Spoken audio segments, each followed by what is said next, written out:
I'm Colin, And I'm Megan. and this is Pet Sitter Confessional, an open and honest discussion about life as a pet sitter. brought to you by Time to Pet.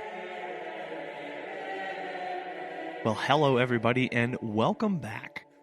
Getting and staying organized is one of the hardest things to do, both personally and for your business. And now, with a lot more time accessible to us than we ever thought we'd have, is a great opportunity to work on getting and staying organized.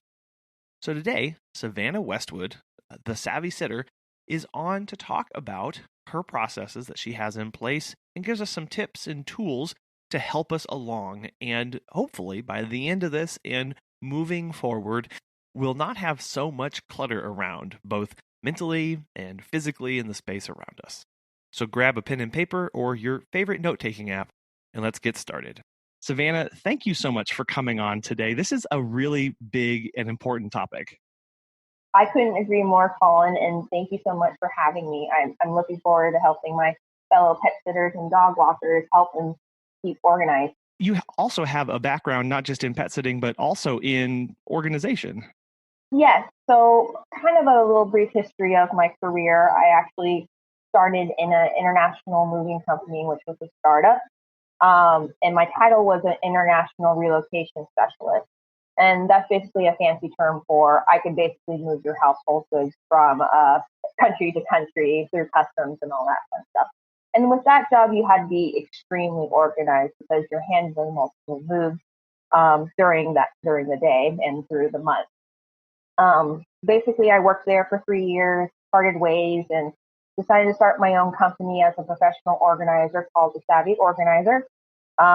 It was great work, but pretty much the needs of my clients called and said, "Hey, can you come help take care of Fluffy and our pets and all that fun stuff?" So my business evolved into more pet sitting and dog walking. How do you think that your background in organization has really played into how you pet sit? I find it very easy because I'm naturally a very organized person, and people respond to that very well. Like, as we will get into during our discussions, there are things that I have done to help keep myself organized and my clients as well. So it just kind of helps as far as time management, logistics, communication, keeping things structured, efficient. It just kind of comes naturally to me. And that's why a lot of clients like using me, is because I'm very organized, detailed oriented, and I want to try to provide the best customer service and most efficient experience with my clients. Now, when we think big picture here, you have some pretty shocking organization statistics that you like to talk about. Yeah, people are always surprised when I tell them some of these things, but the typical U.S. worker is interrupted by communication technology every 10 minutes. Like most professionals, we have a professional organization, which is called the NAPO, so the National Association of Professional Organizers. And they did a survey, and it says that we spend about 1 year of our lives trying to find lost items.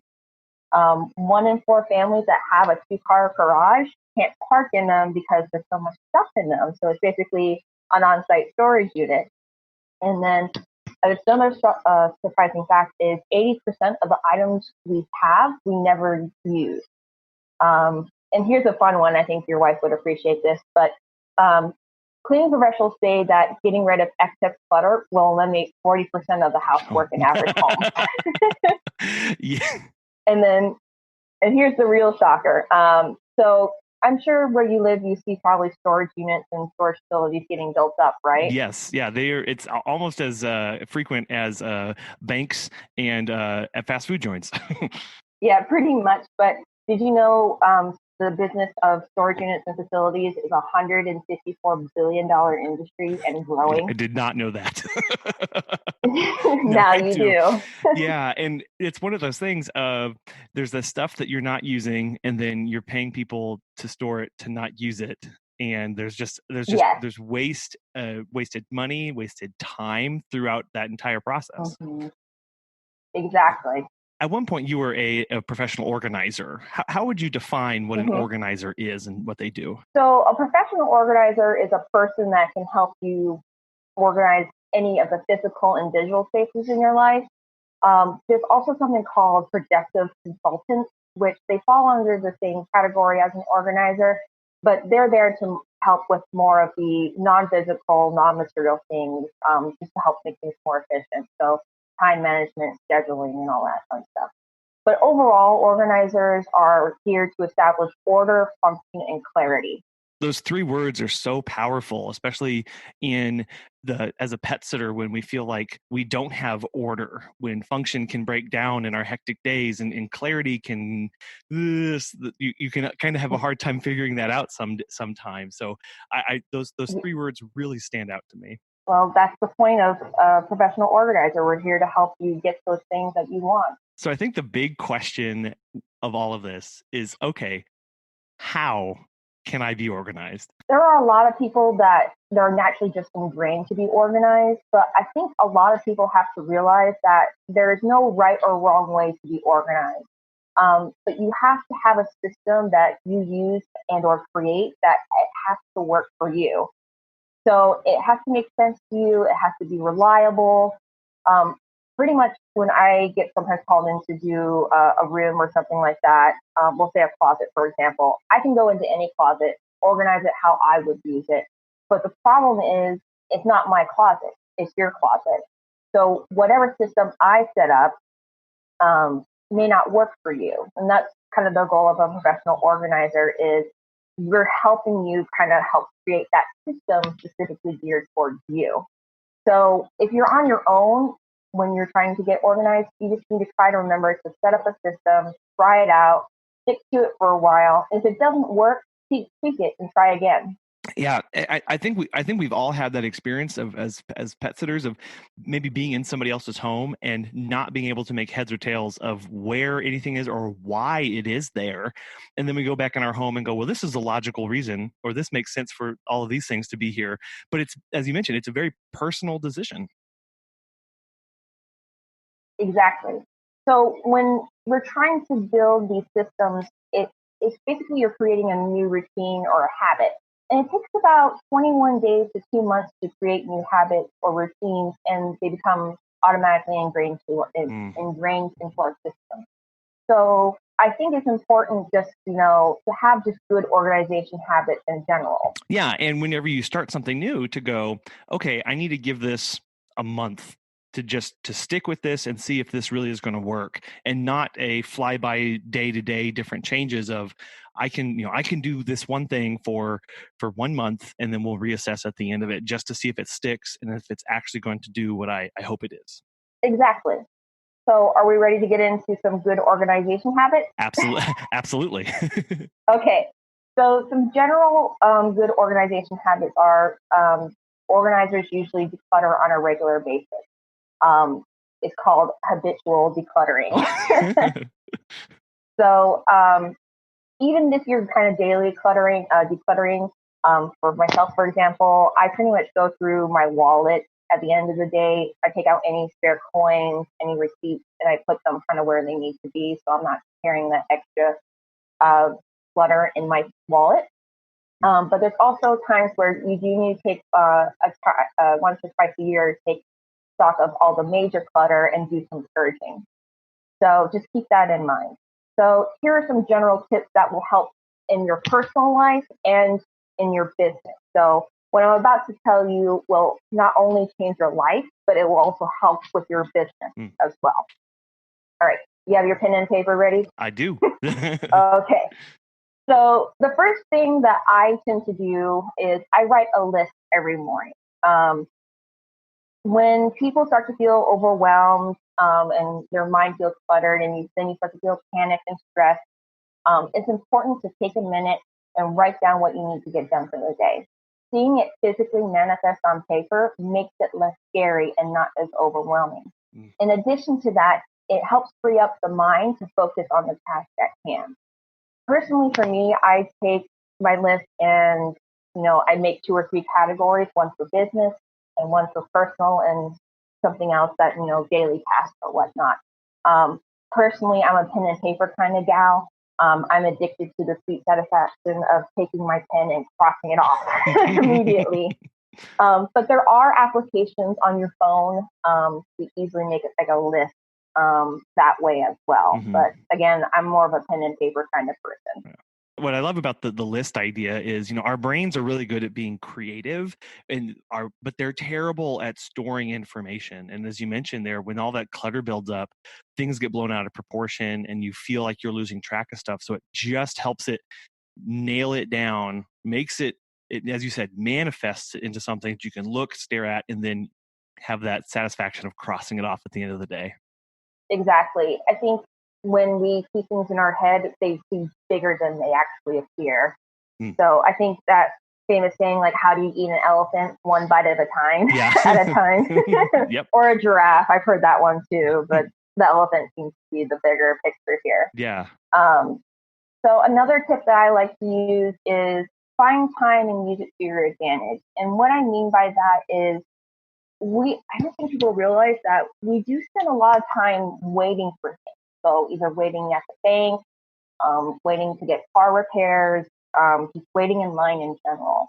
So people always tell me like, well, I don't have the time. I'm just like, there's time. You just gotta find it and use it to your advantage. Yeah. So like when I'm waiting to get my car repaired or oil change, I always have things that I need to get done for the day. And technology has come so far. Like you can answer emails on your phone. I can do invoicing on my phone. I can respond back to clients ASAP. And I'm just doing this as I'm waiting for my car to get repaired. Yeah, well, and you taking those moments of, oh, I don't have any time during the day. Well, do you have 3 minutes while you're waiting before your next client? Do you have 5 minutes, while the dog is pooping and you're, processing the pictures? Take those moments and do small batches of this little organization stuff throughout the day, so you don't have to find 2 hours to sit down and organize everything in your entire life. Doing it little by little really adds up. Exactly. One of my golden rules that I do for myself is that it takes 5 minutes or less, do it now. And that's so powerful, because it really is. It's a quick decision tool of, okay, that tells me what should I be doing now, or how can I prioritize these things on my list. Exactly. You got it, Colin. So the next important thing in that matter is don't multitask. I know I mostly find that millennials and now like Gen Zs, we're supposedly really good at multitasking. That is not the case. Studies have found that multitasking actually reduces your productivity by, take a guess, Colin, how much? I think I was too busy multitasking. Hold on. Well, I'll give you the number. It's 40%. So that's almost half. That's insane. So in addition to that, while it reduces your productivity, it also reduces the quality of work. So not only are you having to, if you reduces the productivity, you're probably going to have to go back and redo it again. Yeah. Which kind of defeats the whole purpose of why you multitask in the first place, because you thought this is going to save me time, but then you're going back doing edits. And I think we've all experienced this when we're sending an update to a client, or we're trying to answer emails while we're doing a walk, or while we're picking up poop, or while we're trying to feed them. You go back and you read that email and you go, none of those are actually words, and that doesn't make sense at all. Exactly. I do believe there is some form of multitasking, but it's more of a set it and leave it kind of multitasking. So what I mean by set it and leave it is like, I'm doing laundry, so now I can go do work, because you're letting something else do the work while you can move on to something else. Yeah, absolutely. That's co-processing is different than multitasking. Of, okay, I have one thing in the works and it's running. I can step aside and I can do something else in the meantime. Yeah, I would call that multitasking. Okay, yeah. So I have a saying that everything has its place and everything has its thing. So everything that I own has a designated spot. So if I, by chance, if it's not there, we have a problem. So, for example, I have my car keys and I put it in this one specific spot every time. So if I have to leave in a hurry, it's right there. I actually read an article and you're gonna laugh. So if you lose your keys, it takes about 6 minutes to find them. Sometimes I read that and go, oh, that's all? Because I feel like it takes me about 15 sometimes whenever I lose Well, mine. that's the minimum. I'm sure it's different for everybody. Yeah. So, yeah. But it's 6 minutes that you've lost or more in your case, Colin. Yeah. So that's 6 minutes or 15 minutes that you're behind schedule. Trying to find a set of keys. So just make sure when you have specific items that you definitely use on a regular basis, that it has a designated spot, whether that be your car keys, your phone, your wallet or purse, backpack, whatever you use on a regular basis. Make sure that you have a designated spot where you keep those things. All right, Colin, this is going to be a game changer for you, this next one. So I have a question for you. I'm afraid to answer this. Because you know what's about to be asked. So do you make your bed every morning, or does your wife? If I said yes, would you believe me? I will believe you. Okay, but I'm sure we'll find out the truth later. I will say, being honest, our bed does not get made every morning. Most days, that's for sure. And that's okay. But here's some good reasons why you should make it in the morning. And people are always surprised, like, what does this have to do with organization and productivity? I'm about to tell you. So studies have shown that people who tend to make their beds get more accomplished in the day. It also helps with being productive and is a good way to start the day. So it basically, first thing you do when you make your bed is you get one thing done, one thing accomplished. First thing when you get up in the morning. Yeah. And that sense of accomplishment helps you keep the rest of your room tidy. Because, a nice made bed is a nice thing to come home to, right? Right. So it also lowers your stress and improves your mood. So you spend about 1/3 of your life in your bedroom, and the appearance of your room has an effect on your mood. So a made bed shows that you care about yourself, your home, and being cared about, and it helps lift your mood. It lightens emotional burdens and makes you feel happier. My aunt used to tell me that a made bed is the best present you can wrap for yourself and unwrap after a long day. You mentioned it's one thing to get checked off right at the beginning of the day. So barring anything else, you've already completed one task. And that's when people talk about getting out of bed on the right foot, what a better way to do that than you're also, giving a gift, as you said, to yourself at the end of the day too. It's kind of all inclusive. I know, like for me, if I don't make my bed every morning and I know it's going to be a long day, it just makes the day worse. Oh yeah. Okay. You're like, okay. We'll start making our bed. Okay. Okay. Yeah. Okay. I'm going to hold you to it. No. So I have another question for you, Colin, and answer truthfully. Okay. Is there something in the room you're in that doesn't belong there? Yes.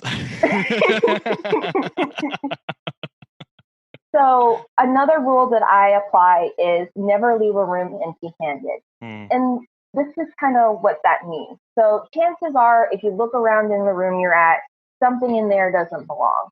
So a great example of this is, I'm assuming everyone takes a glass of water or a bottle of water with them to bed at night in case they get thirsty. That obviously doesn't belong in your room. Right. So you just need to be aware of, when you leave a room, take something that doesn't belong there.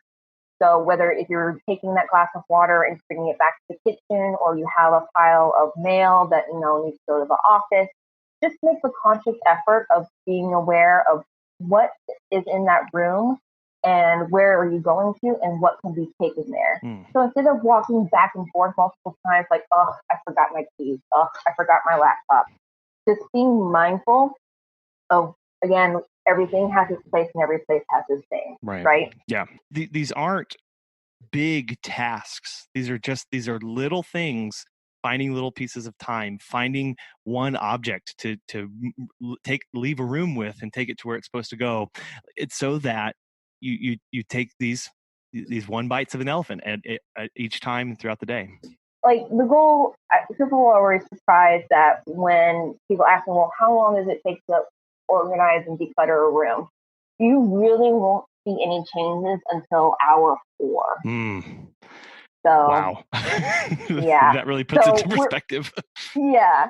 So I try to explain to people, like, following up onto clutter. I do have a rule, and this is a great rule to have because it helps reduce clutter or at least negate the growth of clutter, is if one new thing comes in, one old thing comes out. Because remember, Colin, we only use about 80% of, we don't use 80% of what we own.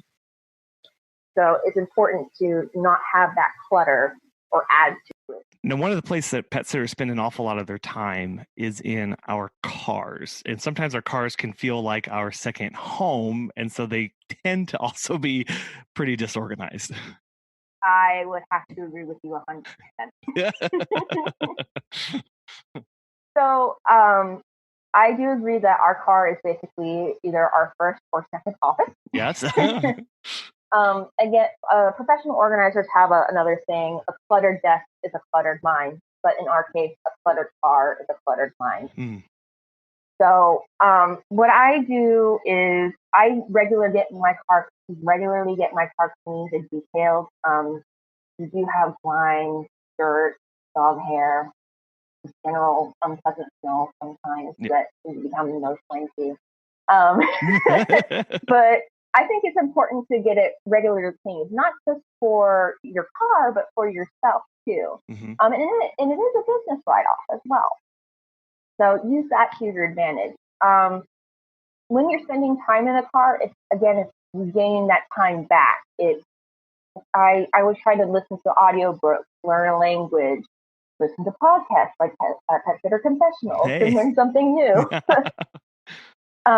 But again, that rule of being mindful of what's in your car and what doesn't belong in your car. So I know people tell me, like, I just have a lot of trash in the car, like mostly fast food trash, but who am I to judge? But one way to keep that contained and not, have it rolling around in your car is, those plastic cereal boxes that you use to keep cereal fresh? You can actually use it as a trash bin. So you just take a little plastic grocery bag and put it in there, and the little pop lid, you can put your trash in there. And then if it rolls over in your car, it's not going to spill everywhere. Yeah. I love this because you're always in the car and you're always going, I have trash. I need some place to put the trash. I'll just put it in the little door pocket down here or on the passenger seat or on the floorboards behind me. And it just gets everywhere. And so going, hey, you have trash, put a trash can with a lid in your car. Yeah. And then, like, it's easy to move about. Like, you can put it, obviously, I don't know everyone's car size and what they're driving, but you can put it in between the cars as well. Yeah. It's also important to have designated bags as well. I know for me, I have a dog hammock in the back of my car, just so my seats don't get scratched up and dog hair is contained. But pretty much when I'm done with it, I fold it up and I have a designated bag for it, and it's hanging on the back of the seat ready to go for my next trip. I know when you sent me all these questions or your listeners, a lot of it was regarding clients. But I wanted to talk about how you physically can't go in and help get your clients organized, but you can set them up for success. Are you ready, Colin? I am, and this is I'm ready to take notes because we have sat, and I think everyone has sat for those clients where your brain kind of breaks whenever you think about how disorganized they can be. Exactly. So some things that I do to help keep my get my clients to be successful is I have a checklist for them. So when I send over my service agreement and contract photo release, I send them a little checklist. And what this checklist has is just several things that they need to do to get done before we can begin services. So a couple things on the checklist is following up with their emergency contact. It's a great way to let them know, like, hey, our pet sitter is staying or taking care of our pets while we're away. This is your name. This is we're gone. They may be calling you. but it's also a great way for them to check in with their emergency contacts to see if they're going to be around.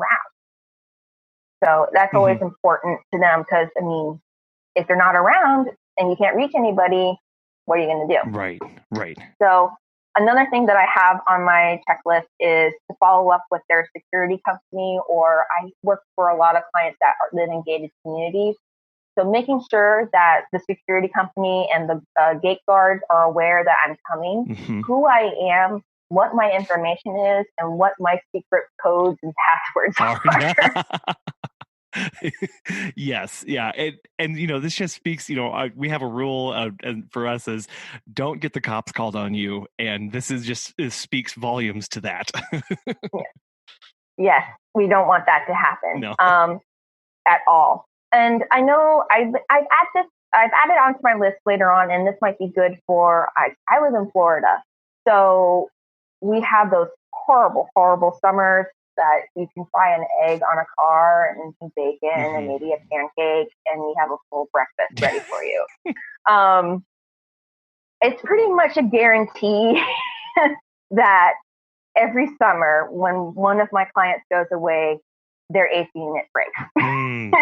It's just a matter of who. Yeah. So what I put on there, in addition to following up with the emergency contact and the security systems and gate guards, is who their primary AC unit repair people are. So we can get in touch with them instead of our client being the middleman and trying to arrange somebody to come out there, or if ourselves need to be out there on site to oversee it. Yeah.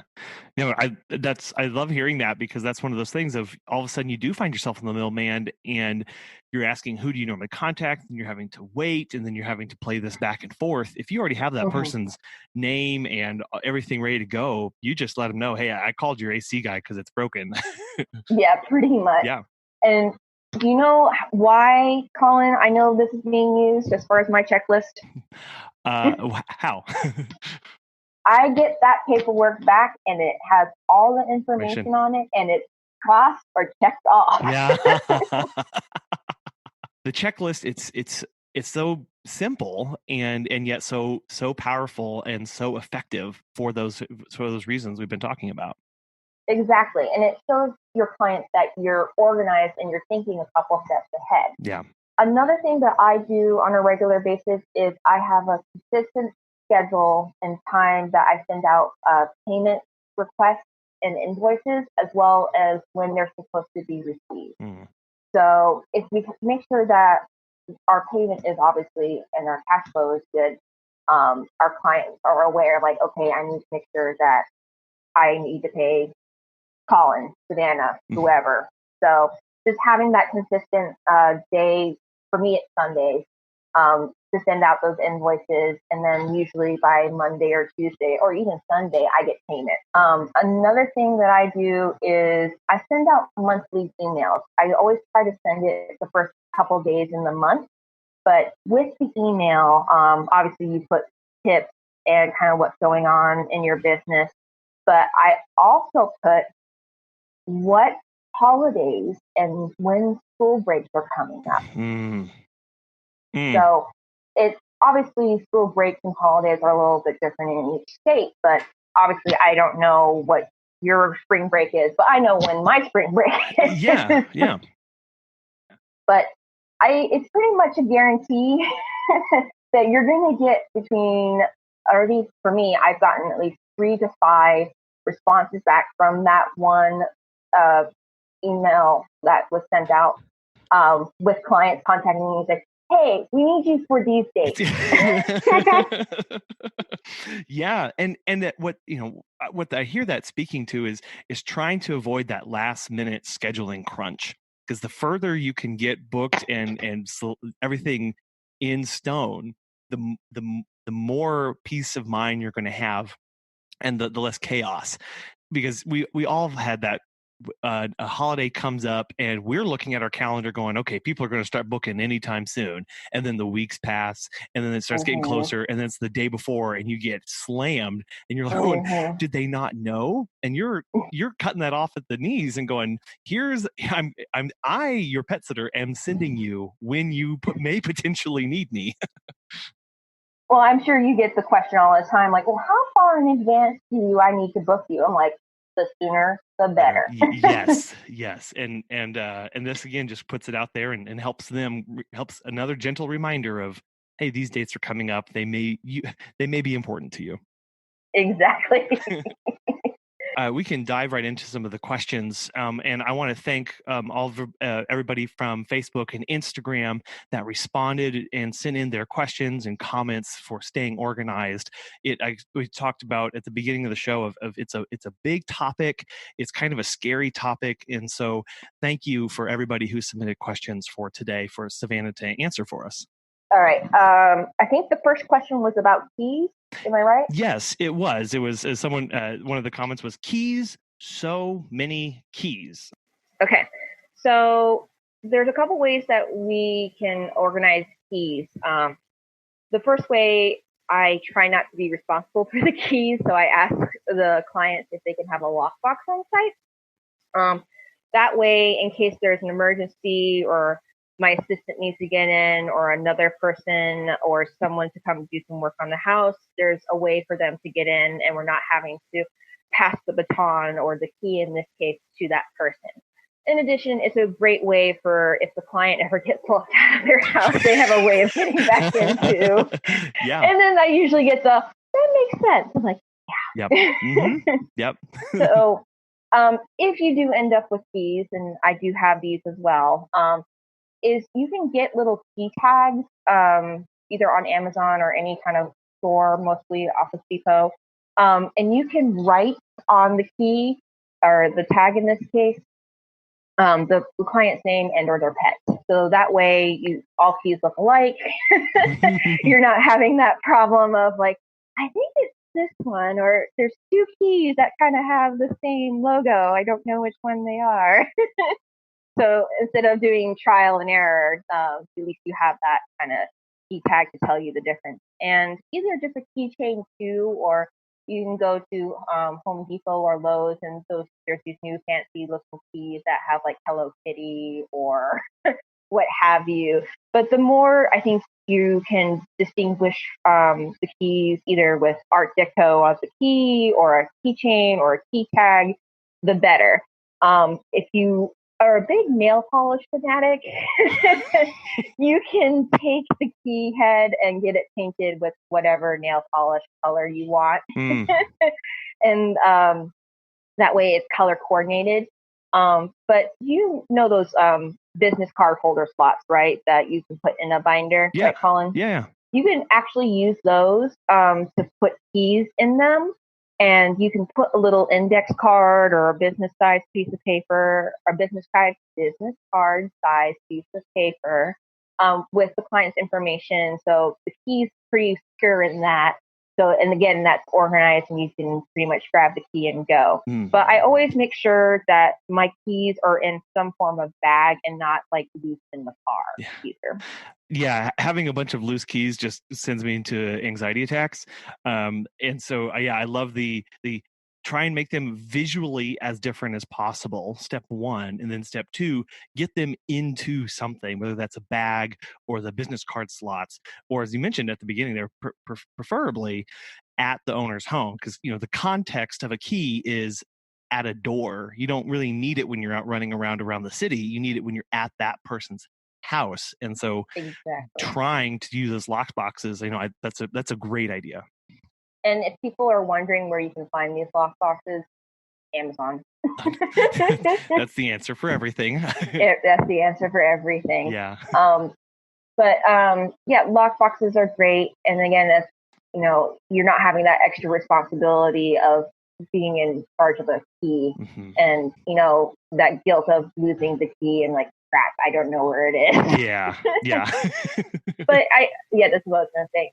I know that a lot of technology, again, the technology aspect is like, I have a client that has basically a digital garage door opener and a digital key with a Bluetooth to let me in the house, and there's the new key codes. So technology is progressing, but it's still good to at least have some sort of key on site because technology does fail. Have you heard about Time to Pet?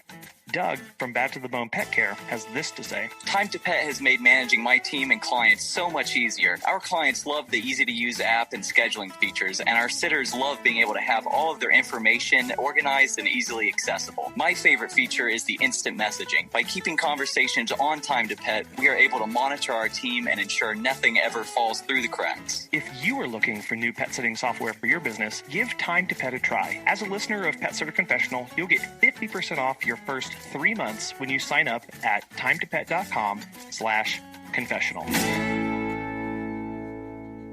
All right. Next question. Yeah. The next several questions that we got were really all about scheduling. And so one of the questions was, I have a constantly changing schedule, and schedule changes. Some people try their best to accommodate other people's schedules, but you get those last minute schedule changes all the time and they get thrown off. So how can you organize to combat that? Dealing with other people's disorganization is really hard because you have no control over it, but yet you're being affected by it. No fault of your own. And you're having to deal with not necessarily the consequences, but the effect. But there are some things you can do beforehand, before you get those last minute calls, before you get those change in schedule requests. There's a couple things you can do. Obviously, you can't control the person, but these are the things that you can control. All right. So dealing with last minute changes, either schedule wise or the last minute request for service before they happen. Keyword is before they happen. Well, that's 3 words, but before they happen. So making sure that you look at your schedule either the week or the day before. If you know that you're going to have a busy day or schedule, try getting up a little bit earlier. It doesn't have to be an hour. It doesn't have to be 30 minutes. It can be 10, 15 minutes. If you can get up a little bit earlier and get a little bit of a head start on your day, you've gained a couple of minutes, to prepare for the day that lies ahead. Because what's that saying, Colin? When it rains, it pours, right? Yeah. So it seems to me that when we have those busy days, everything that could go wrong may go wrong. Yes. So if you can get up a little bit extra earlier, and get a little bit of a head start on the day, that's step 1. If you can prepare the night before, either by packing your lunch, lay out your clothes, have your bags and what you need to take ready to go. Again, just one less thing you have to worry about. Again, finding your keys, finding your lunch, making your lunch, what have you. I know for me, I have a uniform, so I don't have to I'm going to wear this cute little tank top today. No, it's the purple shirt with my logo and pants, and we're gone. Yep. So, another thing that I don't know if you do this with your clients, Colin, and I don't know a lot of pet sitters that do, is ask clients if you can have a window of time, or I call it a spread, instead of a specific time. Because as we all know, especially with dog walkers, that sweet spot that everyone wants is lunchtime. Yep. Yeah. Yep. Everyone wants their dog let out at lunchtime. And when you do get those calls for the lunchtime visit or what have you, it's kind of hard to accommodate because you do have people that are already kind of set in the schedule. So what I ask clients, especially if they're looking for something in particular or last minute, is I ask them if I can have a window of time. So between 12 and 2, I can come by, or 3 and 4, or 9 and 10, or 9 and 11. That way, it's just a great way to work schedules around as far as that is concerned. Yeah. So having that window of time versus that particular time is always helpful for me because I'm able to help a lot more people and not say no. Yeah, when you have someone request the walk exactly at 12:33, that's really hard to work into a really busy lunchtime schedule. But if you can say, okay, between 12 and 1:30, the service will get done, that, as you mentioned, you're able to flex those times and really work in more people in those tight spots. Exactly. So another thing that you should do is make sure your clients are aware of your last minute service policies or change of request times. Have it written in the contract and have it written on your website. And I read this as one of the questions is, I don't feel like charging them for last minute visits and changes. Do it. Yeah. Do it, because that is your time. You're bending to their request. Mm-hmm. It's messing up your day. You need to charge them for it. Yeah. And that can be scary because step one, we typically already undervalue ourselves because we don't feel like the services are worth it, or we would, we'd gladly do this stuff for free. So any money somebody's willing to give me is just fine.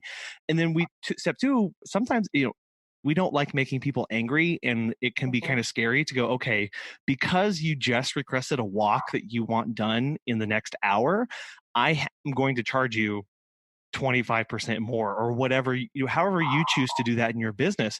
But as you mentioned, like, that's your time that they are asking from you last minute for you to throw off your entire schedule. So you have to make it worth it. And charging appropriately is definitely where to start. In addition to that, I would have to add, you're looking at it as an individual client, but think about it, how it affects your clients as a whole. How your other clients are going to be affected because this one client didn't have their stuff together or there was an emergency. Yeah. So we're, as a Western society, we're very individualistic, but I think as pet sitters, we are very collectivistic as well. So we think about the whole. Yeah. Would you, taking on this new person, what does that do to the care that you're able to give to your other pre-existing clients? If it's going to start hurting that service, then, take that into account. Absolutely. Yeah. So don't look at it as like, I'm charging them more, and they may get angry if I say no. I'm like, think about your other clients who may suffer or may be affected because of this decision or this request as well. Yeah. So maybe look at it that way. I know another thing is important, again, looking over your schedule either the night before or the week before, but knowing if you have assistants and your backup, what they're doing for the week. I know I've been put into situations where, I have the clients across town, for example, last minute, but I do know that my assistant is over there working currently, so I can call them and say, hey, can you please go check on so-and-so while you're over there? So knowing where your assistants are or what their schedule is like, in case you get that last minute call, it'll save you lots of headache. Mm-hmm. So, and then the last one is to establish good relationships and contacts with other trusted pet sitters and dog walkers. So now we're dealing with the last minute schedule changes as they happen. Yes. So day of, minute of. As Queen Elizabeth II says in her motto, keep calm and carry on. Mm-hmm. So don't get frustrated. I know sometimes it's very hard. I get frustrated, but frustration's not going to solve the problem. So, but let's take some look at things with a clear mind. So number one, look at logistics. Where are you currently located? Where will you be? And where do you need to be? Look at the time. How long is it going to take you there to get there? What time are they asking for? All that fun stuff. What is the client asking for? Is it an overnight? Is it just a quick potty break? Is it a walk? Is it medication? All that fun stuff. And lastly, here's the real kicker. Who is the client? Is this a client a repeat offender for last minute changes or calls? Is this a family or medical emergency? Yeah. And this is the most important part. Is it reasonable what they're asking you to do? Yeah. No, and these are so they're so basic questions, but we fail to ask them each time, right? We find ourselves in the same situation.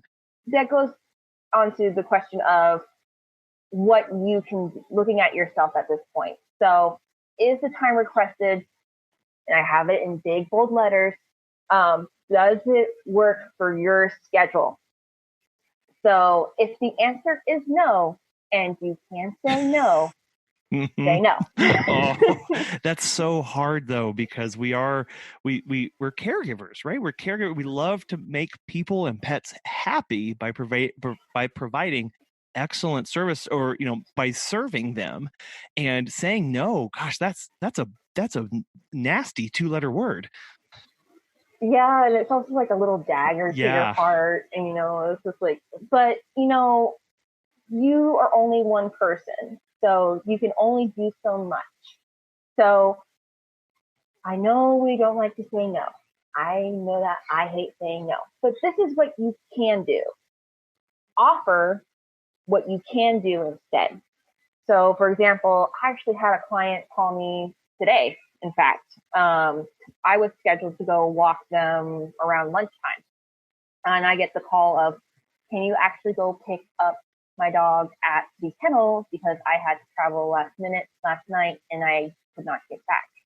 So he came back pretty early in the morning and went to try to go pick up his dog, but he was being groomed. So I got the call of, can I go pick him up later? So I'm like, today's is not a really good day, but this is what I can do. It's like, perfect, that's fine, no problems. Thank you for being so flexible. So offering what you can do is always a good thing, because you're not saying no, you're just offering something that you're able to do. So giving them options that work for, in big bold letters, you. Yeah. So remember, you're the one helping them. Yes. You're the one servicing them. Yes. But you're the one doing the service. Yeah. And that just that simple enough refocusing of the equation lets you know that you have a say in how this goes down too. Exactly. And that part is empowering, as it should be, because they're coming to you for help. So now what works for you? Exactly. And then you get to wear the superhero cape if you save the day. Mm-hmm. So yeah. I like my superhero cape. So always check with your assistants as well. Again, this is going back to before the last minute calls and schedules happen, and check their schedules and locations, see what they can do. Right. I don't know, Colin, if you've heard of I know with marketing, have you heard of your ideal/dream client? I have not. Okay, so in marketing, there's a term called your ideal/dream client. So these are clients that you love working with them. You will do anything, almost anything for them, and they meet certain things that kind of help keep you run smoothly. Like either they book in advance, or they're consistent with pay, but they're like your dream client. Yeah. Like if everyone could be like them, you would be set for life. But that's not always the case. But one of the criteria that I ask my clients is client flexibility, and understanding that you have other clients that you're servicing as well. Mm. So again, going back to that aspect of how is this affecting your other clients as a whole? So I always check with clients that I know this may be possibly affecting their schedule. Mm. My clients, as long as you're communicating, and again, communication is big in our industry. So I have found that most of my clients are very understanding if an emergency pops up with another client, if I give them the details. So I'm not saying like give them their full name, address, and phone number, but I'm saying, hey, I have a client that, they have a medical emergency. They're in the area. I might be a few minutes late coming to you. And most of these are animal lovers and pet lovers too. And if they kind of put themselves in the emergency client or the last minute client, again, however you want to describe these last minute clients as, they understand that, and they would probably want the same flexibility that they are giving if and when that time comes for them. So having a flexible and understanding client is important as far as that is concerned. And again, communicating that to your other clients if there's an emergency that pops up. So. Yeah, and knowing that they appreciate that too, and they being honest and keeping that communication open and letting them know, hey, this may affect you, and if they're not okay with that, then don't take on that schedule, that new schedule, or try another way to get it worked in. Exactly. So again, the last resort is telling your client no. But I had a friend of mine telling me this, is you cannot provide a reliable service if the request is unreasonable. So we want to be reliable, but sometimes, I can't go walk a dog on the moon. That's unreasonable. Yeah. And, that comes back, that gets to thinking through some of these scenarios. Would I be willing to do this? Or what about this? Or what about this? And just have some of those policies already in place. You don't have to publish them, but just have them on a Word document or have them on your phone so that they're there to remind you in those situations. Exactly. Yep. So now we're dealing with the after effects of the last minute schedule changes. Again, going back to what you mentioned previously, the client history. Is this a repeat offender? There's basically a couple of options with this, but either you stick it out and deal with it and just remind them of the policy changes or the policy and procedures. You can charge them for service, especially for last minute visits or changes in schedule. Or my favorite, you let them go. It's not really my favorite, but I meant that in a sarcastic way. But you have sometimes, what's that saying? A bad apple spoils the bunch kind of deal. Oh, so, I mean, you don't want someone that is constantly calling you last minute. It's not good for you. It's not good for your business. It's definitely not good for your other clients. Yeah, no, it's that 80-20 rule or that 90-10 rule of, 90% of your clients are going to be just fine. It's that 10% that are going to cause 90% of your problems.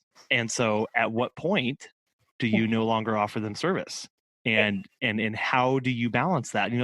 That's looks different for everybody, how they handle that, whether it's just charging them more and go, okay, you're going to be a problem client. If I charge you 30% more, that makes me happy and I can deal with that. Some people might, and they just don't want the hassle in their lives, so they don't offer them service. Yeah, if they were causing you to drink at the end of the day, I think it's time to let them go. Yes, absolutely. All right. So this is a weird question, Colin, but that I received, but I feel like I need more details. But if you want to go ahead and read it, maybe we can talk it out together. Okay, yeah. So this question was, when people run late, how do you keep it from messing up your entire schedule? So I was a little surprised with this one because there wasn't enough information for me to kind of go off of. Like the devil's in the details, as I like to say a lot. If this person that asked this question is listening, my question to you is, are these people that you are meeting up with somewhere? Is this a client's home? Is this a meet and greet? Like, what is this? Like, is it your assistant that's running late? Is it a client that's running late? Is it a potential client that's running late? I mean, it's kind of a loaded question, basically. But here's what I do suggest. If it's a meet and greet, for example, offer to schedule for another time. I try, when I do meet and greet, obviously the general rule of thumb is obviously 30 minutes to an hour as a general rule for a meet and greet.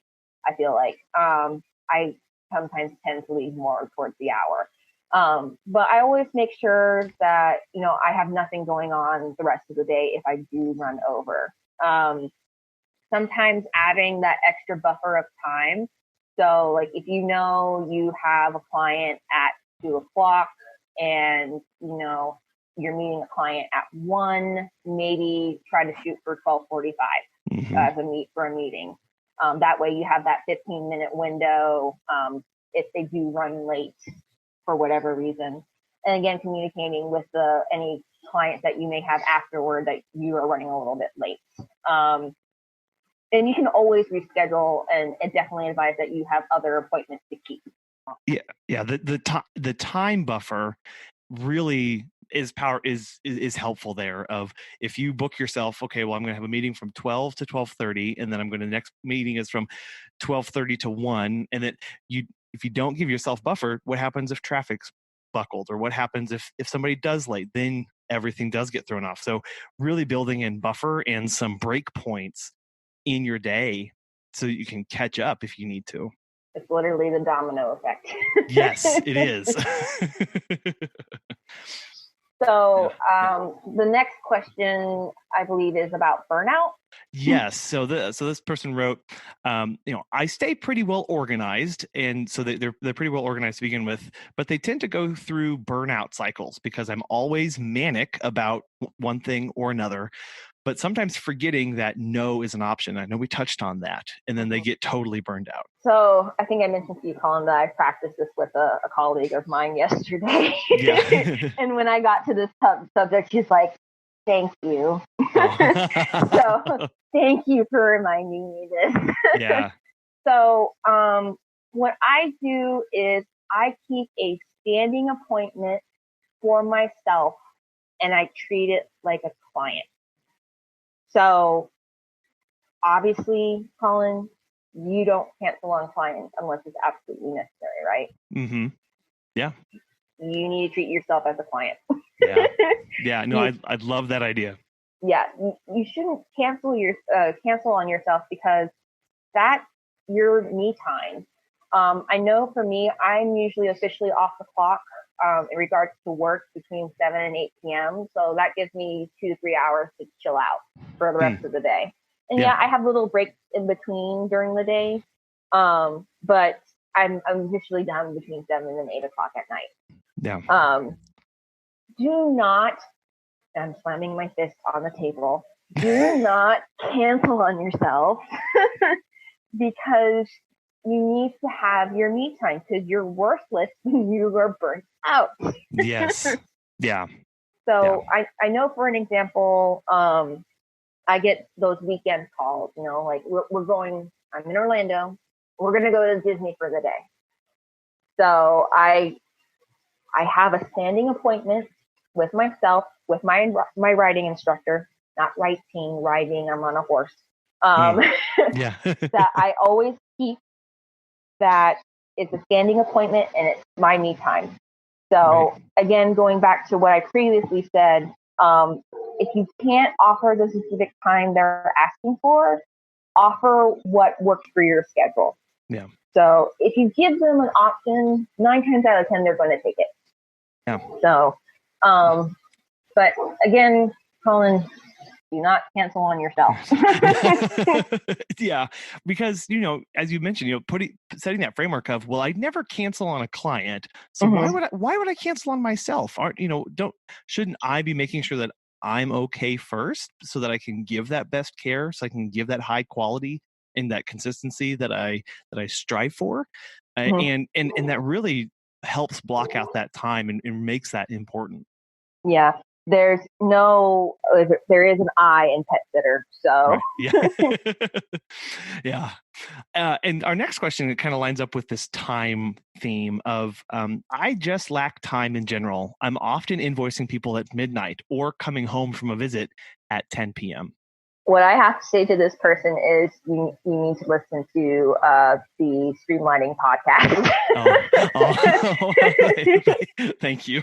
You're welcome. But it's true. I tell people all the time, when I first started this business, I was the CEO, the janitor, the cook, the accountant, the CEO, the COO, the CFO, whatever OO you want to add, and everything in between. And then it got to a point in my business where I was like, I don't have time for this. Yeah. And you need to delegate the things that you absolutely hate. For me, it was accounting and being a CPA. So I went and hired one. Yeah. Yeah. So You mentioned like, okay, let's delegate that out. And I feel a lot of times when people are considering that when they start talking about being too busy as a pet sitter, when we start talking about hiring somebody, the first thing is, okay, well, I need to hire another dog walker or another driver or something like that. And the administrative side gets kind of put on the back end of, oh, well, I'll just do all that. But if you hate it, why would you continue to stick with that task with you every single day? Get that off of your plate first, and so that you can focus on the other tasks that you enjoy doing. But again, I'm also a pen and paper kind of girl. Like I have a journal with me literally within arm's reach. So if I need to write something down or remember to do something, I just write it in my journal. And again, that guilty pleasure of crossing it off the list is applied. So, and another great way, like again, if you're not really tech savvy, you don't like using Alexa or Google Assistant or Siri, I use my text as a reference point reminder. So it's basically like a mini checklist. So the communication that you have for the day is like right on the text list. So you can pretty much go through your text and see like, oh, I need to email so and so because they called today or sent me a text. And I was going to say, when we're talking about digital assistants, if you have data that needs to get put into specific scheduling software that you don't find you're having time for, hiring a virtual assistant or an actual physical assistant in an office somewhere, and you give them that data and then they manually enter the data in appointments, that may be a step too.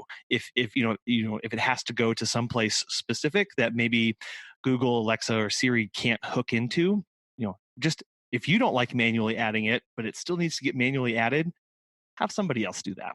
Exactly. I know. I don't know, where would you find a virtual assistant these days? Like I know Fiverr has them, but yeah, and I don't know if there's a good listing service. I can what I can do is I can add a couple links that do some research on that and add those to our show notes, though. So yeah, I think that would be good for the listeners.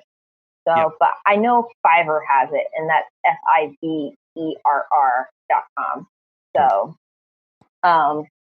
and finally, yes. So a lot of times in our businesses, as digital as we try and be, there's still going to be some paperwork. And so this next question was paperwork receipts and trying to keep them organized. My mom is basically my personal assistant. Kudos to your mom. Yes. What an awesome mom. Yeah. I love your mom. I haven't met your mom, but I love your mom. Shoebox.com, and that's with an ED, so SHOEBOXED, has been my personal lifesaver when it comes to paper receipts. Basically, you can literally take all the receipts that you have, either it's in the box or the Ziploc bag, whatever. You can mail those receipts up to their office. They will scan them digitally for you, put them into categories, and you can create your own report on the dashboard. Problem solved. You're welcome. Wow. Okay. That's kind of a game changer. It was a major. Yeah. And absolutely. Like there are very simple ways that, downloading a PDF scanner app on your phone and spending just a few minutes a day at the end of the day processing all of them. You mentioned you remove everything from your wallet and just take your photo, let it scan, and then drop it in a folder somewhere so that you have in a structure.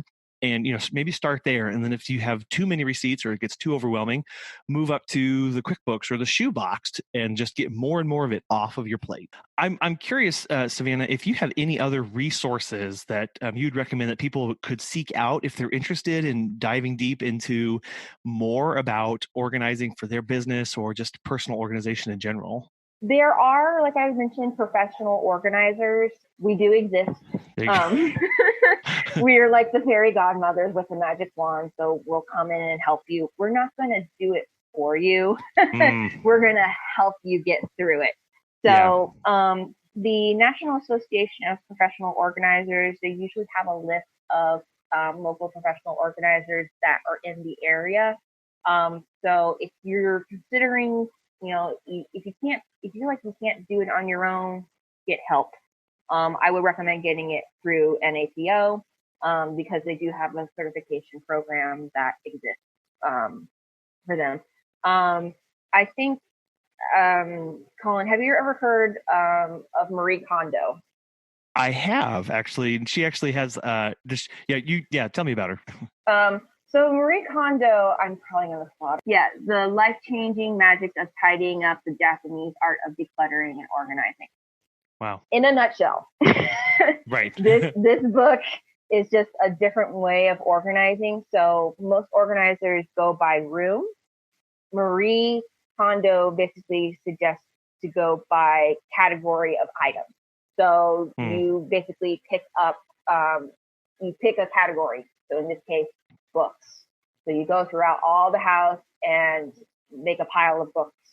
And then you ask yourself, does this spark joy? And that's kind of the hashtag of the for her is like, does this spark joy? Does it bring you joy? If it doesn't, it needs to go.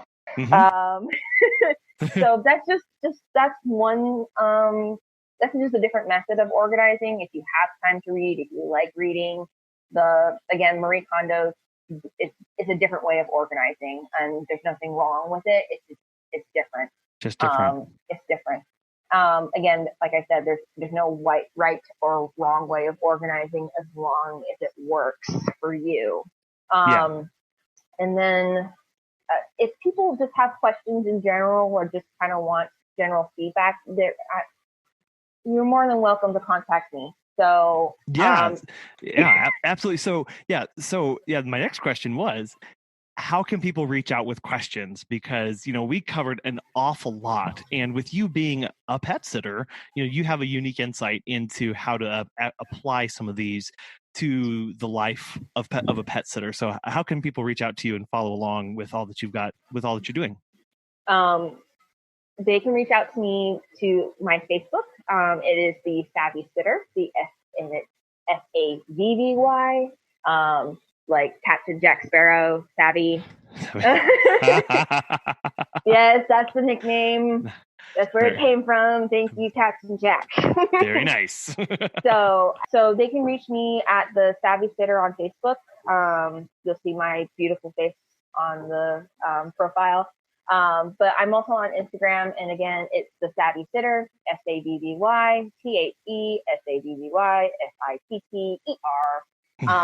and I'm pretty responsive. If you don't hear from me, just do a follow-up. There's one more thing I want to say is just know that change doesn't happen overnight.